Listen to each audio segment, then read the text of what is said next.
Kalmax, to start with you before we gear up to the Theresa May visit later in the day and make sense of what it means geopolitical for the country. Let's make sense of Lesiampe arrest in Kopol with the ongoing arrests in the country by the investigative agencies, Haji, Kinoti, and of course Elura Bukhala. How well are they teaming up at the moment, and does it look like this is the end point of the war on corruption in the country, perhaps for Kenya or the country to attain the gold standard? Because at the moment what we have is institutionalized corruption in the country, owing to the fact by a report of investigative agencies and the Auditor General in 2017, which clearly stipulated that in a well-orchestrated scheme, state officials are involved in the looting of billions from the taxpayers' coffers. Thank you, Ayub. Sorry, first of all, I'm late.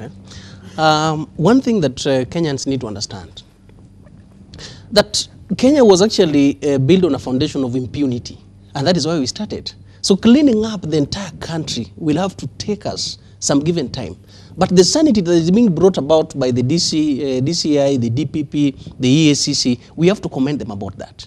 The question we are asking is that, is it a matter of just parading these people in courts so that we see that there are arrests that are taking place, but then we cannot get the end result of these arrests? Kenyans are not interested in this drama. We are not interested in these theatrics. We are interested in the money to get back to our accounts. We are interested to get all these assets recovered so that Kenyans will understand that these people are not only being paraded in these courts in the extent of telling Kenyans that we've arrested them. No. What is the end game of these arrests?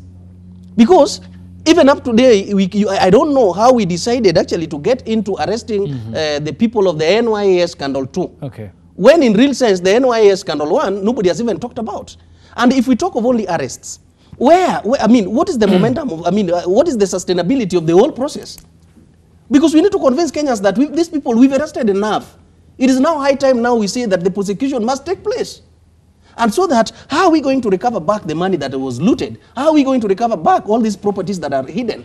So this is I think this is where we need now to start asking ourselves a very pertinent question, that this whole process of arrests, okay, where are we what is the end game of the whole process? Okay, before you continue, for purposes of clarity, yes. In NYS season 1, 2015, Peter Mangiti, the PS, the Minister of Devolution, and others were arrested, numbering up to 23, but they were acquitted by the High Court for the lack of evidence. Therefore, it was upon the investigative agencies, Kiriako Tobiko, then Philip Kinisu, and the DCI, that is Muhoro, to ensure that they came up with a watertight evidence so that the court can act upon that, because our courts of law constitutionally act by the evidence before it and how substantial it is. And Haji now, Kinoti and Bukhala have come at the backdrop of saying that they will only do arrests when they know that the evidence they have is watertight.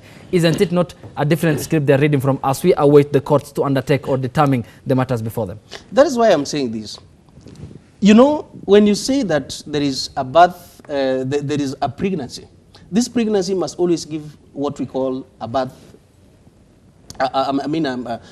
We must always give a birth to the pregnancy. But each and every time, if you talk of the pregnancy and you claim that each and every time you have you are pregnant, and you don't tell us where you give your birth, then we will be asking ourselves, how do you want to convince a Kenyan who actually knows that the NYS 1 scandal, okay, is the one that actually gave birth to the NYS scandal 2?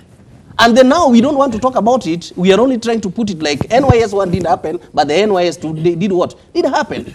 Now, having said that, whatever they're doing is very okay. Okay.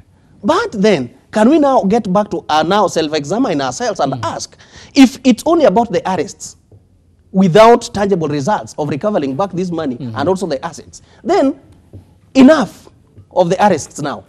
Now we need to take it from where now we talk of people who have been arrested. We need to have a time frame in terms of how long are they supposed to be staying in these courts, so that if we talk of election petitions, they have a time frame whereby within a given time frame they are supposed to be concluded. Okay. When are these corruption cases going to be concluded? And what time frame are we giving them, so that from there we can talk of Kenyans, we arrested so and so, and within this time frame we need to get results, we need to get answers out of that. Okay. Yes. Well, with all fairness, then we need to give the courts the time to determine on the cases before them, even as you call for time I think frame, which you need to deliver. Just to differ slightly with what Karl Marx is saying, Justice Maraga speaking in Kisii some days back, gave Kenyans the assurance that he had set a special timeline for these corruption cases. Remember also, we have anti-corruption courts, and they have mandated to do that. And there's also that the presumption of innocence until proven guilty. And that means any criminal case, it takes its course. There's a procedure. Okay. That one must be followed.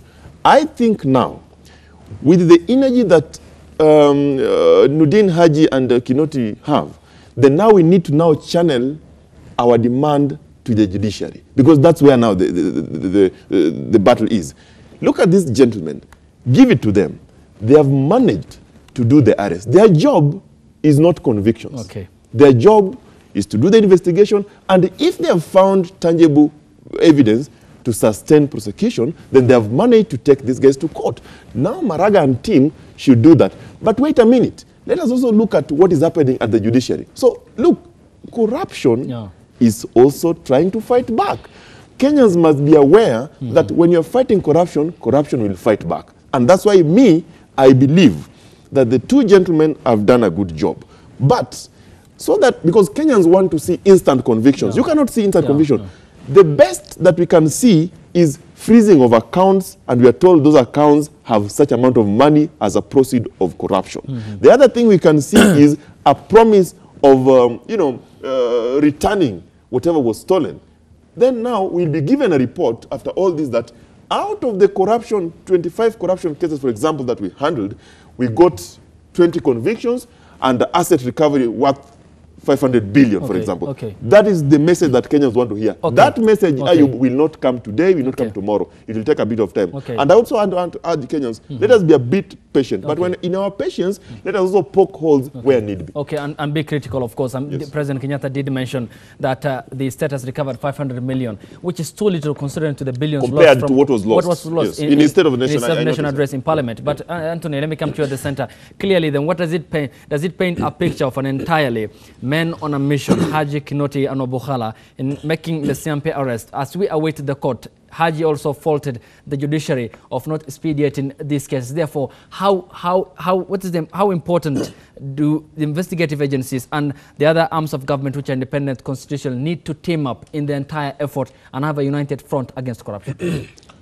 I, first of all, think that one of the important units that is missing in this conversation is the asset recovery unit, because the moment there is an admission at the level of the CS that there was an irregularity in terms of purchase, then that in itself is sufficient reason for us to now start thinking. In fact, the first step should be, how do we recover what we've lost as a country?